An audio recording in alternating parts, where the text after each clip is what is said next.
गुरुभ्यो नमः। प्रथमोऽध्यायः विनियोगः। ओम प्रथमचरित्रस्य ब्रह्मा ऋषिः, महाकाली देवता, गायत्री छन्दः, नन्दाशक्तिः, रक्तदन्तिका बीजम्,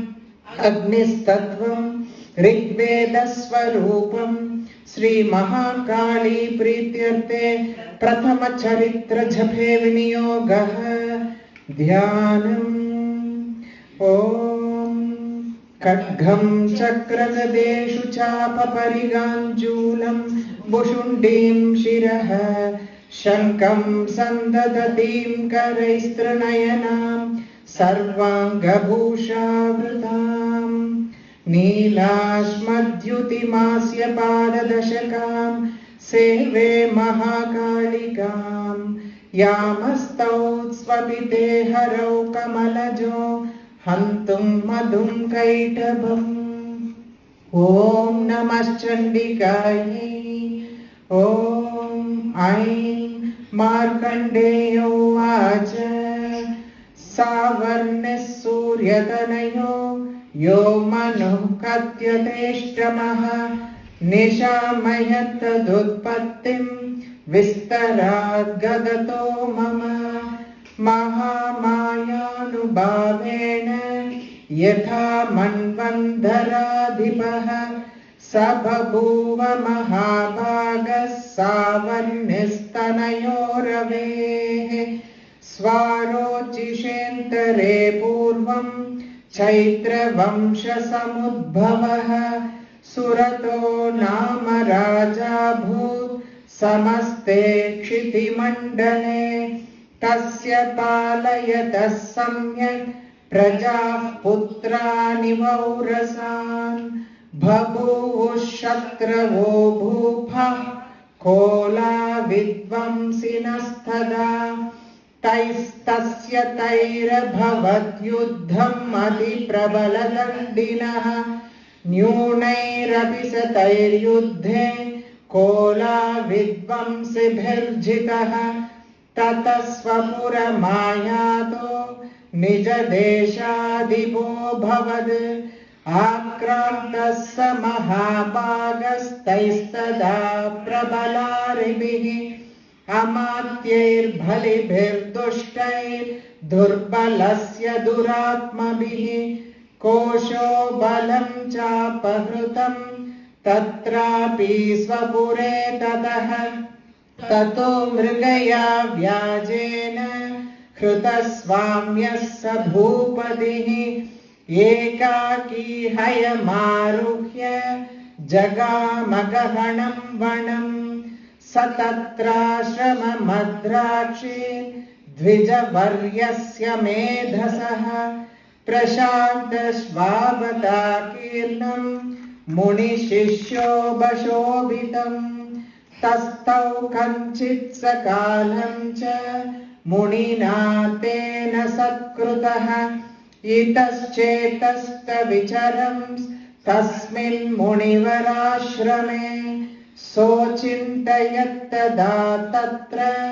ममत्वाकृष्टचेतनः, मत्पूर्वैः पालितं पूर्वं मया हीनं पुरं हि तत्, मद्भृत्यैस्तैरसद्वृत्तैर्धर्मदः पाल्यते न वा, न जाने स प्रधानो मे शूरहस्ती सदा मदः, मम वैरिवशं यातः कान्भोगानुपलप्स्यते, ये ममानुगदा नित्यं प्रसादधनभोजनैः, अनुवृत्तिं ध्रुवं तेभ्य कुर्वन्त्यन्यमहीभृताम्, असम्यग् व्ययशीलैस्तैः कुर्वद्भिः सततं व्ययम्, सञ्चितः सोति दुःखेन क्षयं कोशो गमिष्यति, एतच्चान्यच्च सततं चिन्तयामास पार्थिवः तत्र विप्राश्रमाभ्यासे वैश्यमेकं ददर्श सः सपृष्टस्तेन कस्त्वम्भो हेतुश्चागमनेत्रकः सशोक इव कस्मात्त्वं धुर्मणा इव लक्ष्यसे इत्याकर्ण्यवचस्तस्य भूपतेः प्रणयोदितम् प्रत्युवाच स तं वैश्यः प्रश्रयावनतो नृपम् वैश्य उवाच समाधिर्नाम वैश्योऽहमुत्पन्नो धनिनां कुले पुत्रधारैर्निरस्तश्च धनलोभादसाधुभिः विहीनश्च धनैर्दारैः पुत्रैरादाय मे धनम् वनमभ्यागतो दुःखी निरस्तश्चाप्तबन्धुभिः सोऽहं न वेद्मि पुत्राणां कुशलाकुशलात्मिकां प्रवृत्तिं स्वजनानां च दाराणां चात्र संस्थितः किं नु तेषां गृहे क्षेममक्षेमं किं नु साम्प्रतम् कथं ते किं नु सद्वृत्ता दुर्वृत्ता किं नु मे सुताः राजोवाच यैर्निरस्तो भवान् लुब्धैः पुत्रधारादिभिर्धनैः तेषु किं भवदस्नेहमनुबध्नादि मानसम् वैश्योवाच एवमेतद्यथा प्राह भवानस्मद्गतं वचः किं करोमि न बध्नाति मम निष्ठुरता मनः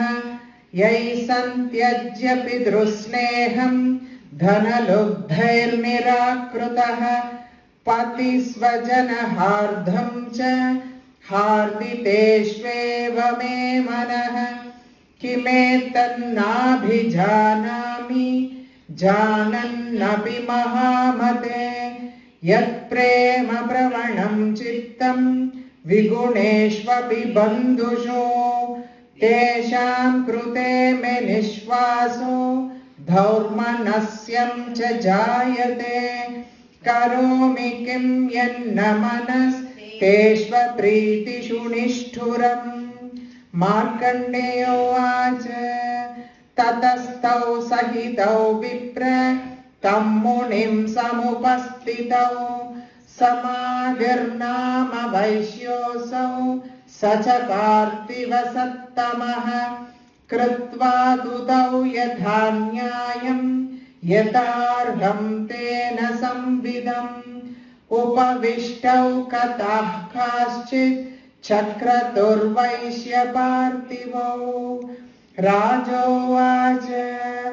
भगवन् स्वामहं प्रष्टुमिच्छाम्येकं वदस्व तत् दुःखाय यन्मे मनसः स्वचित्ताय तथां विना मम त्वं गतराज्यस्य राज्याङ्गेष्वखिलेष्वपि जानतोऽपि यतान्यस्य किमेतन्मुनिसत्तमा अयं च निकृतः पुत्रैर्धारैर्भृत्यैस्तथोज्जितः स्वजनेन च सन्त्यक्तस्तेषु हार्दी तथाप्यति एवमेष तथाहं च द्वावप्यत्यन्त दुःखितौ दृष्टदोषेऽपि विषये मम त्वाकृष्टमानसौ तत्किमेतन्महाभाग यन्मोहो ज्ञानिनोरपि ममास्य च भवत्येष विवेकान्तस्य मूढता ऋषिरुवाच ज्ञानमस्ति समस्तस्य जन्तोर्विषयगोचरे विषयश्च महाभाग याति चैवं पृथक् पृथक् दिवान्दाः प्राणिनः केचित् रात्रावन्दास्तथा परे केचिद्दिवा तथा रात्रौ प्राणिनस्तुल्यदृष्टयः ज्ञानिनो मनुजाः सत्यं किन्तु तेन हि केवलम् यतो हि ज्ञानिनः सर्वे पशुपक्षिमृगादयः ज्ञानं च तन्मनुष्याणां यत्तेषां मृगपक्षिणां मनुष्याणां च यत्तेषां तुल्यमन्यत्तथोभयोः ज्ञानेऽपि सति पश्यैतान् पदङ्गान् चावचञ्चुषु खनमोक्षाद्धृतान् मोहात् पीड्यमानानपि क्षुधा मानुषा मनुजव्याघ्र साभिलाषाः सुधान् प्रति लोभात् प्रत्युपकाराय नन्वेतान् किं न पश्यसि तथापि ममता वर्ते मोहघर्ते निपातिताः महामाया प्रभावेण संसारस्थितिकारिणा तन्नात्र विस्मयः कार्यो योगनिद्रा जगत्पतेः महामाया हरेश्चैषा सतया सम्मोह्यते जगत् ज्ञानिनामपि चेतांसि देवी भगवती हि सा बलादाकृष्य मोहाय महामाया प्रयच्छति तया विसृज्यते विश्वं जगदेतच्चराचरम् सैषा प्रसन्ना वरदा नृणां भवति मुक्तये सा विद्या परमा मुक्तेर्हेतुभूता सनातनी संसारबन्धहेतुश्च सैव सर्वेश्वरेश्वरी राजोवाच भगवन् गाहि सा देवी महामायेदिव्यां भवान् ब्रवीधि कथमुत्पन्ना सा कर्मास्याश्च किं द्विज यत्प्रभावा च सा देवी यत्स्वरूपा यदुद्भवा तत्सर्वं श्रोतुमिच्छामि त्वत्तो ब्रह्मविदां वर ऋषिरुवाच नित्यैव सा जगन्मूर्तिस्तया सर्वमिदं ततम् तथापि तत्समुत्पत्तिर्बहुधा श्रूयतां मम देवानां कार्यसिद्ध्यर्थमाविर्भवति सा यदा उत्पन्नेति तथा लोके सा नित्याप्यभिधीयते योगनिद्रां यदा विष्णुर्जगत्येकार्णवीकृते आस्तीर्यशेषमभजत् कल्पान्ते भगवान् प्रभुः तदा द्वावसुरौ घोरौ विख्यातौ मधुकैटभौ विष्णुकर्णमलोद्भूतौ हन्तुं ब्रह्माणमुद्यतौ सनाभिकमले विष्णोस्थितो ब्रह्मा प्रजापतिः दृष्ट्वा तावसुरौ चोग्रौ प्रसुप्तं च जनार्दनम् तुष्टावयोगनिद्रां तामेकाग्रहृदयस्थितः विबोधनार्ताय हरेत् हरिनेत्रकृतालयाम् विश्वेश्वरीं जगद्धात्रीं स्थितिसंहारकारिणीं निद्रां भगवतीं विष्णोरतुलां तेजसः प्रभुः ब्रह्मोवाच त्वं स्वाहा त्वं स्वदा त्वं हि वषट्कारस्वरात्मिका सुधा त्वमक्षरे नित्ये त्रिधा मात्रात्मिका स्थिता अर्धमात्रा स्थिता नित्या यानुच्चार्या विशेषतः त्वमेव सन्ध्या सावित्री त्वं देवी जननी परा त्वयैतद्धार्यते विश्वं त्वयैतत्सृज्यते जगत् त्वयैतत्पाल्यते देवी त्वमत्स्यन्ते च सर्वदा विसृष्टौ सृष्टिरूपा त्वं स्थितिरूपा च पालने तथा संहृतिरूपान्ते जगतोऽस्य जगन्मये महाविद्या महामाया महामेधा महास्मृतिः महामोहा च भवति महादेवी महासुरी प्रकृतिस्त्वं च सर्वस्य गुणत्रयविभाविनी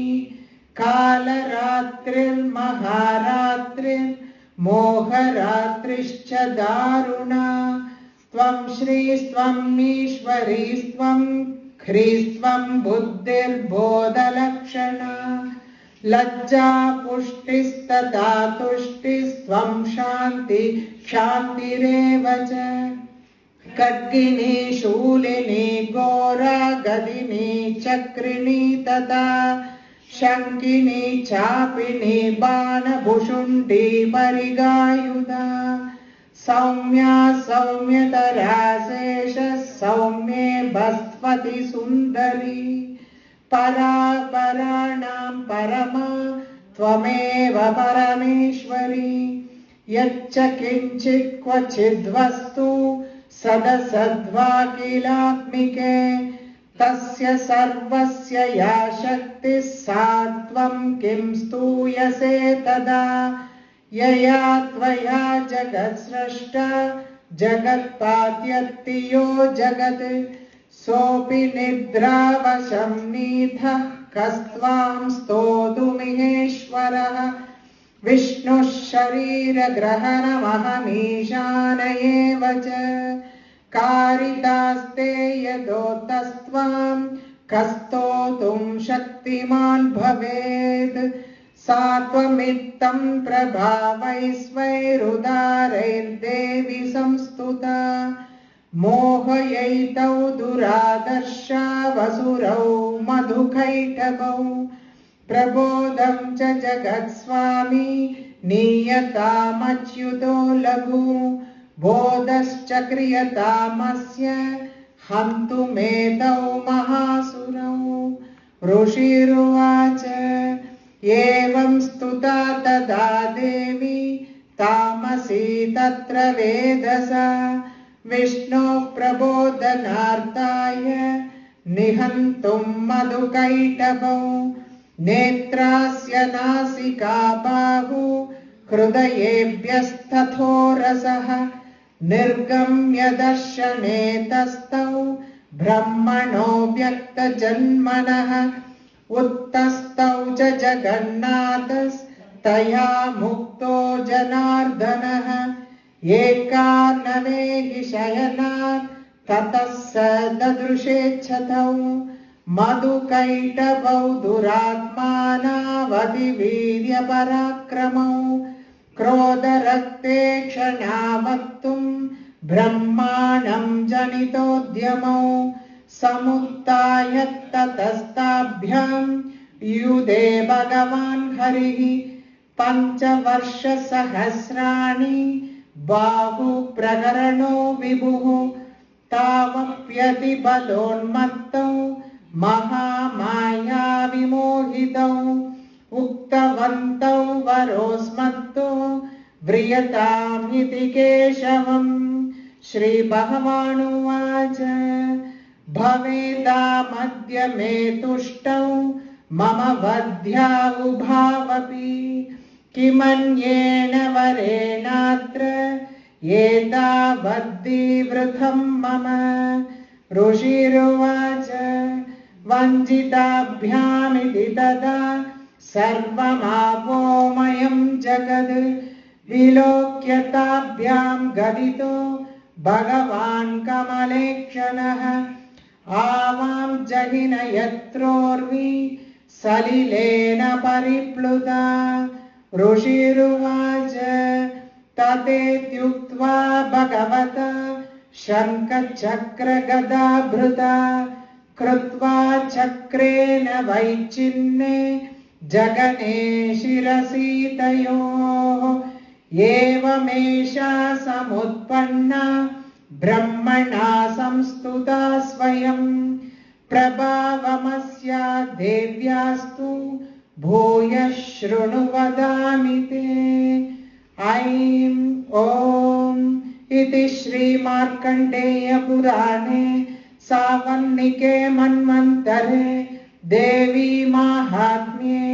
मधुकैटभवधो नाम प्रथमोऽध्यायः।